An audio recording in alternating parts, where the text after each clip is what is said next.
Berarti di sini ada kepentingan politik yang didukung oleh Partai Golkar. Ini bentuk pembiaran oleh Partai Golkar. Mantan kuasa hukum terpidana perkara tindak pidana korupsi, Edi Tuharia dan Gerald Kastanya menuntut rasa keadilan kliennya Paulus Tambing akibat perlakuan hukum yang tidak adil diberlakukan Pengadilan Negeri Manokwari yang sedang mengadili pemilik PT Furkins Mandiri, Selviana Wanma.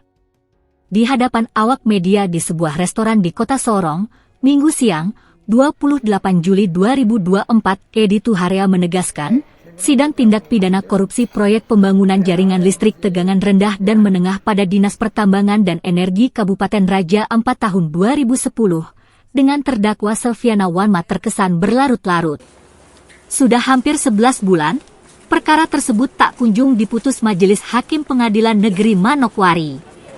Diduga Pengadilan Negeri Manokwari menerapkan standar ganda dalam persidangan perkara tindak pidana korupsi. Sidang terdakwa korupsi proyek pembangunan jaringan listrik tegangan rendah dan menengah pada Dinas Pertambangan dan Energi Kabupaten Raja Ampat tahun 2010, seperti Paulus Tambing, Besar Cahyono dan Yan Peter Mayor, berjalan sesuai jadwal dan para terdakwa hadir di persidangan, sementara terdakwa Selviana Wanma mendapat perlakuan istimewa seperti tidak ditahan di tahanan namun hanya diberikan tahanan kota. Sang terdakwa bebas berkeliaran keluar daerah, hingga penangguhan penahanan yang masih dirahasiakan alasannya. Edi Tuharia menuding ada campur tangan DPD Partai Golkar Papua Barat Daya dalam proses hukum yang sementara dijalani Selviana Wanma. Saat pasangan Lambertus Jitmau dan Syarifuddin Anggiluli menerima rekomendasi Partai Golkar untuk bertarung dalam Pilkada 2024, Selviana Wanma terlihat berfoto bersama jajaran DPD Partai Golkar Papua Barat Daya. Selviana Wanma disinyalir mendapat perlakuan istimewa dari Pengadilan Negeri Manokwari. Perlakuan istimewa yang dimaksud oleh Edi Tuharia yakni, terdakwa Selviana Wanma tidak ditahan di rumah tahanan tapi diberikan tahanan kota. Perlakuan oleh Pengadilan Tipikor Manokwari terhadap Selviana adalah spesial sekali. Artinya Selviana diberikan penangguhan penahanan, peralihan penahanan ke tahanan kota. Dan setelah diberikan penahanan kota, Selviana berkunjung kemana-mana sampai berurusan dengan partai politik ke Jakarta. Nah, saya minta kepada semua jajaran, baik pers, semua kejaksaan, untuk mengawas proses penegakan hukum di Indonesia ini. Karena terdakwa atas nama Selviana berkeliaran kemana-mana, seolah-olah dia adalah kebal hukum. Pengadilan Tinggi tidak pernah memeriksa Ketua Pengadilan Negeri Manokwari dan mengawas Pengadilan Negeri Ketua Majelis yang memeriksa dan mengadili perkara atas nama terdakwa Selviana. Pengadilan Tinggi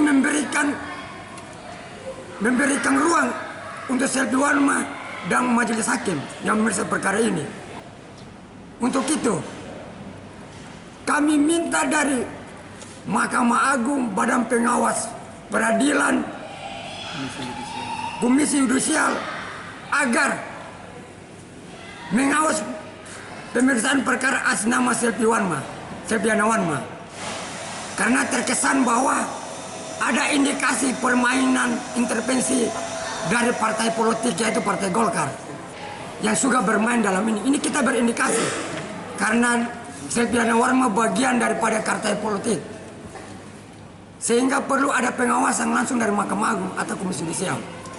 Atas pertimbangan rasa keadilan dalam perlakuan di mata hukum, Edi Tuharia dan Gerald Kastanya dalam pekan ini akan menyurat sekaligus memasukkan pengaduan ke Pengadilan Tinggi Papua Barat Daya, Badan Pengawas Peradilan, Mahkamah Agung Republik Indonesia dan Komisi Yudisial terkait berlarutnya proses hukum terhadap Selviana Wanma, terdakwa perkara korupsi proyek pembangunan jaringan listrik tegangan rendah dan menengah pada Dinas Pertambangan dan Energi Kabupaten Raja Ampat tahun 2010.